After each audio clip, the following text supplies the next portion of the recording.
Hi, Namaste. Welcome to Social Science Digital Class. Here I am Channappa Kanchi, Assistant Teacher Social Science, Murarji Desai Residential School, Jamapur or Siddhapur, Koppal District. Dear students and friends, this video we discuss about social science lessons, and here I am going to use the PPT prepared by Social Science Digital Group.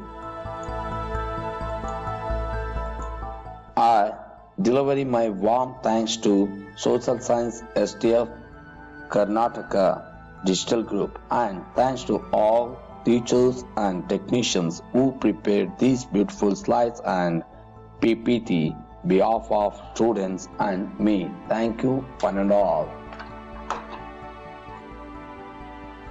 Now I discuss about Dr. B.R. Ambedkar 1891-1956. ಈ ದಿನ doctor B.R. Ambedkar ಅವರ ಕುರಿತಾಗಿ ಅಭ್ಯಾಸ ಮಾಡೋಣ. He is one of the prominent social reformer and an expert in law. ಇವರೊಬ್ಬ ಪ್ರಮುಖ ಸಮಾಜ ಸುಧಾರಕರು ಮತ್ತು ಕಾನೂನು ತಜ್ಞರು ಕೂಡ ಆಗಿದ್ದಾರೆ, ನ್ಯಾಯಶಾಸ್ತ್ರಜ್ಞರು ಆಗಿದ್ದಾರೆ. He fought against the exploitation of Dalita in India like untouchability. He organized agitations in favor of Dalita rights and women rights. ಭಾರತದಲ್ಲಿ ದಲಿತರು ಎದುರಿಸುತ್ತಿರುವ ಅಸ್ಪೃಶ್ಯತೆ ಸೇರಿದಂತೆ ಹಲವಾರು ಸಮಸ್ಯೆಗಳ ವಿರುದ್ಧವಾಗಿ ಹೋರಾಟ ನಡೆಸಿದರು. ಮಹಿಳೆಯರು ಮತ್ತು ದಲಿತರ ಹಕ್ಕುಗಳಿಗಾಗಿ ಹಲವಾರು ಸಂಘಟನೆಗಳನ್ನು ಕಟ್ಟಿ ಜಾಗೃತಿಯನ್ನು ಮೂಡಿಸಿದರು. More importantly, Ambedkar was the first to prove that all sorts of exploitations of Dalita can be overcome by education. ಇದೆಲ್ಲಕ್ಕಿಂತ ಮುಖ್ಯವಾಗಿ ಇಲ್ಲಿ ಭಾರತದ ಅಸಮಾನತೆ ಹೋಗ್ಬೇಕಂತಂದ್ರೆ ಇಲ್ಲಿ ಮೊದಲು ದಲಿತರು ಶಿಕ್ಷಣವನ್ನ ಪಡೆಯುವಂತಾಗಬೇಕು ಅಂತಕ್ಕಂಥದ್ದನ್ನ ಇವರು ಸಾರಿ ಹೇಳ್ತಾರೆ. Ambedkar's stand on education differ from other social thinkers radically. ಶಿಕ್ಷಣದ ಕುರಿತು ನಿಲುವನ್ನ ಹೇಳಿದ ನಂತರ ಇವರು ಸಾಕಷ್ಟು ಶಿಕ್ಷಣದ ಮೂಲಕ ಇಲ್ಲಿ ಬದಲಾವಣೆಯನ್ನ ಸಾಮಾಜಿಕ ಒಂದು ನಿಲುವುಗಳ ಭಿನ್ನವಾದದ್ದು ಅಂತಕ್ಕಂಥದ್ದನ್ನ ಹೇಳ್ತಾರೆ. Education differ from the social thinkers radically. ಇಲ್ಲಿ ಅವರ ನಿಲುವು ಏನಂದ್ರೆ ಹಲವು ತತ್ವಶಾಸ್ತ್ರೀಯ ನಿಲುವುಗಳಿಗಿಂತ ಭಿನ್ನವಾಗಿತ್ತು. ಶಿಕ್ಷಣ ಅಂತಕ್ಕಂಥದ್ದು ಸಾಮಾಜಿಕ ಬದಲಾವಣೆಯ ಪ್ರಮುಖ ಸಾಧನ ಎಂದು ಹೇಳ್ತಾರೆ. He proposed that education is the main tool of a social transformation. ಶಿಕ್ಷಣವು ಸಾಮಾಜಿಕ ಬದಲಾವಣೆಯ ಪ್ರಮುಖ ಸಾಧನ ಅಂತ ಹೇಳಿ. Then Ambedkar argued in favor of a compulsory and a free education to all. He argued that education should remain as a public property as it has the capacity to bring in social change. ಅವರ ಪ್ರಕಾರ ಶಿಕ್ಷಣವು ಒಂದು ತರ್ಕ ಸಮ್ಮತವಾದ ಮತ್ತು ವಿಮರ್ಶಾತ್ಮಕ ವಿಶ್ಲೇಷಣೆ ಮಾಡಲಿಕ್ಕೆ ಬೇಕಾದಂತ ಸಂಪನ್ಮೂಲ ಗಳಿಸಿಕೊಳ್ಳಲು ಇರುವ ಮಾರ್ಗ ಅಂತ ಹೇಳಿ ಹೇಳ್ತಾರೆ. ಅದಕ್ಕಾಗಿ ಇಲ್ಲಿ ಉಚಿತ ಮತ್ತು ಕಡ್ಡಾಯ ಶಿಕ್ಷಣವನ್ನ ಅವರು ಇಲ್ಲಿ ಸಾರ್ತಾರೆ. ಹಾಗೆಯೇ ಪ್ರತಿಯೊಬ್ಬರು ಇದು ಸಾರ್ವತ್ರಿಕ ಒಂದು ಆಸ್ತಿ ಇದ್ದಂತೆ ಈ ಶಿಕ್ಷಣ ಅಂತಕ್ಕಂಥದ್ದು ಪ್ರತಿಯೊಬ್ಬರು ಹೊಂದಬೇಕಾಗಿದೆ. ಇದರ ಮೂಲಕ ಸಮಾಜದ ಬದಲಾವಣೆ ಸಾಧ್ಯ ಅನ್ನುವಂಥದ್ದನ್ನ ಅವರು ಹೇಳ್ತಾರೆ.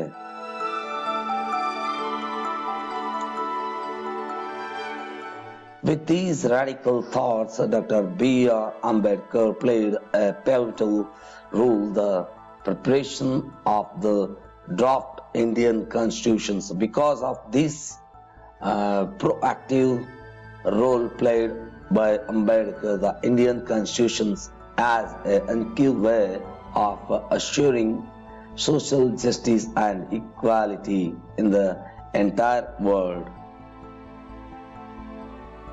ಈ ರೀತಿಯ ಚಿಂತನೆಗಳಿಂದ ಅಂಬೇಡ್ಕರ್ ಅವರು ಸಂವಿಧಾನ ರಚನೆಯಲ್ಲಿ ರಚನಾತ್ಮಕವಾದಂತಹ ಪಾತ್ರವನ್ನು ವಹಿಸ್ತಾರೆ.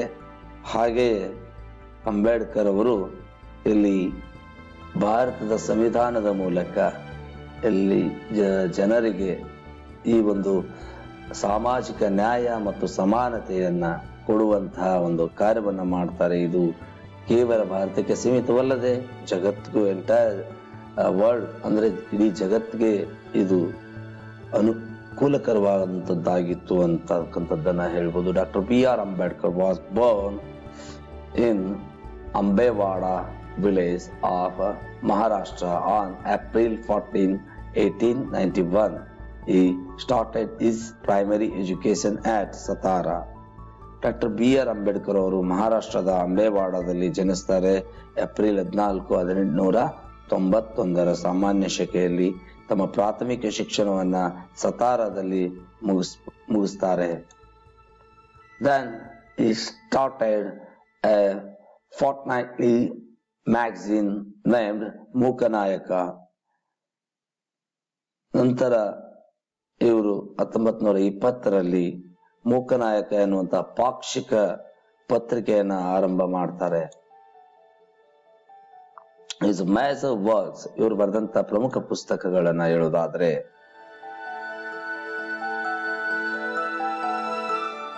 Annihilation of Caste 1936, Who Are Sudra 1946, Buddha and His Dhamma 1957 and others.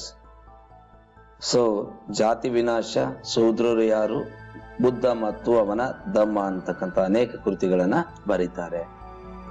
Doctor B.R. Ambedkar died on December 6, 1956. ಈ ರೀತಿಯಾದಂತಹ ಮಹಾನ್ ಚಿಂತಕ, ಸಮಾನತೆ ಹರಿಕಾರ ಡಾಕ್ಟರ್ B.R. ಅಂಬೇಡ್ಕರ್ ಅವರು ಡಿಸೆಂಬರ್ 6, 1956 ನಿಧನ ಹೊಂದುತ್ತಾರೆ. Next one is G.S. Ghurye 1893, 1948. His full name is Govind Sadasiv Ghurye. He was born on December 12, 1893 at Malvane of Maharashtra. G.S. Ghurye ಅಂತಕ್ಕಂಥವರ ಪೂರ್ಣ ಹೆಸರು ಗೋವಿಂದ್ ಸದಾಶಿವ್ ಗುರ್ರೆ. ಇವರು ಡಿಸೆಂಬರ್ 12, 1893 ಮಹಾರಾಷ್ಟ್ರದ ಮಾಲ್ವೇನ್ ಅಂತಕ್ಕಂಥ ಪ್ರದೇಶದಲ್ಲಿ ಜನಿಸ್ತಾರೆ. He completed his college education at Bombay University after receiving his PhD from Cambridge University, London. ಭಾರತದ ವಿಶ್ವವಿದ್ಯಾಲಯಗಳಲ್ಲಿ ಸಮಾಜಶಾಸ್ತ್ರದ ಅಧ್ಯಯನ ಮತ್ತು ಬೋಧನಾ ವಿಭಾಗಗಳಲ್ಲಿ ಬೋಧನಾ ವಿಭಾಗವನ್ನು ಆರಂಭ ಮಾಡ್ತಾನೆ, ಪ್ರಧಾನ ಪಾತ್ರವನ್ನು ವಹಿಸ್ತಾರೆ. ಇವರು PhD ಪದವಿಯನ್ನ ಇಲ್ಲಿ ಕ್ಯಾಂಬ್ರಿಡ್ಜ್ ವಿಶ್ವವಿದ್ಯಾಲಯದಲ್ಲಿ ಪಡೀತಾರೆ. ಕಾಲೇಜ್ ಎಜುಕೇಶನ್ ಅನ್ನ ಬಾಂಬೆಯಲ್ಲಿ ಹೊಂದಿದ್ರೆ PhD ಯನ್ನ ಲಂಡನ್ನಿನ ಕ್ಯಾಂಬ್ರಿಡ್ಜ್ ಯೂನಿವರ್ಸಿಟಿಯಲ್ಲಿ ಹೊಂದುತ್ತಾರೆ. ಇವರ ಪ್ರಮುಖ ಒಂದು ಕೊಡುಗೆಗಳು ಅಂತ ನೋಡೋದಾದ್ರೆ major contributions: Caste and Race in India 1932, Scheduled Tribes 1943, Indian Science 1953 and many other books are written by him.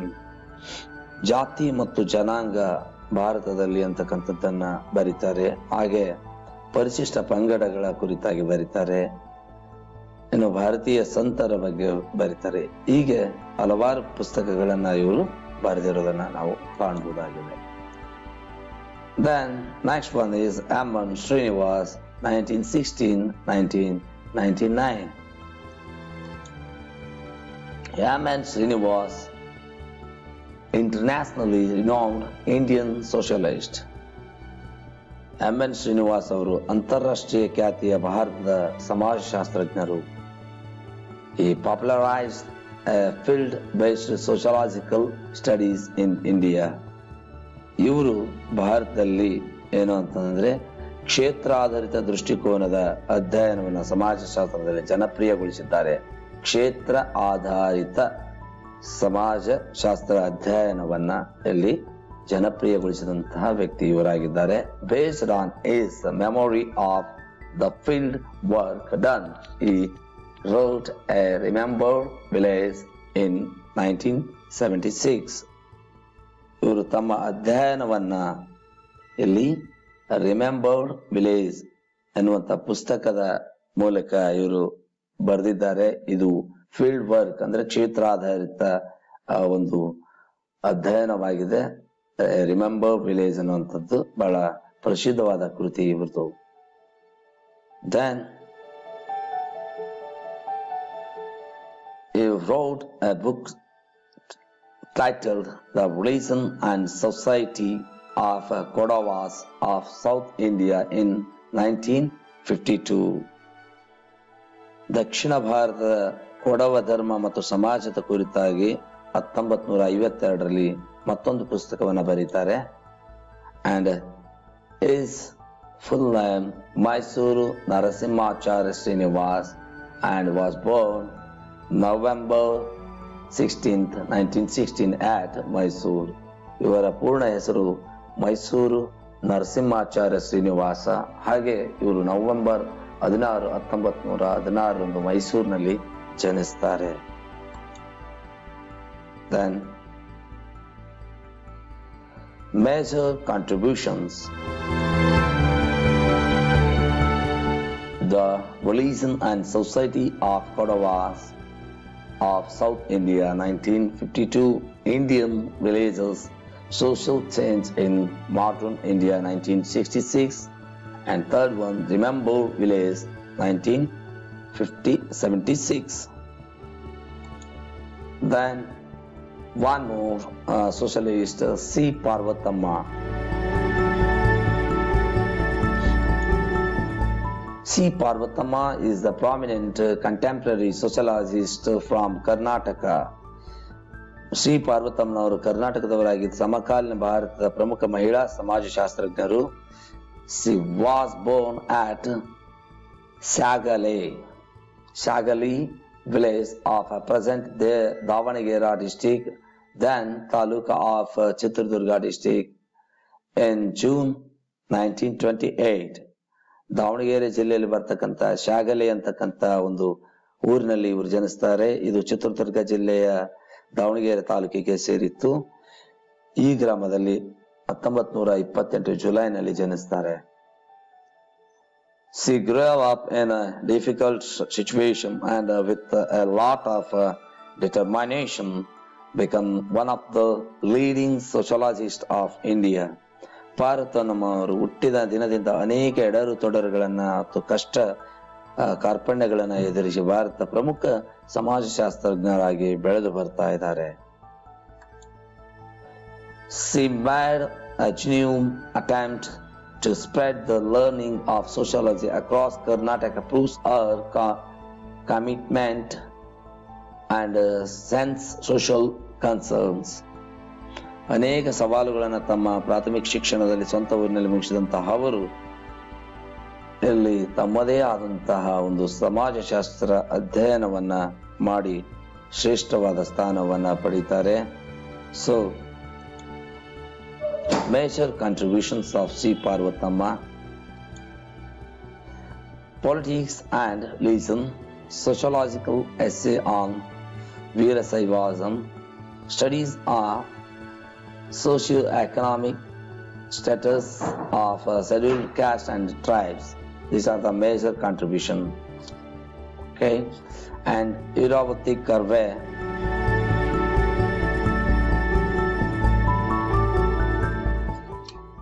Okay, Iravati Karve is recognized as the prominent sociologist of India. She was the student of G.S. Gurve.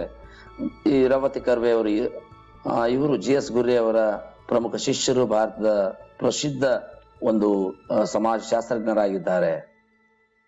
Remaining part I discuss next video. Thank you for watching. Please subscribe my channel.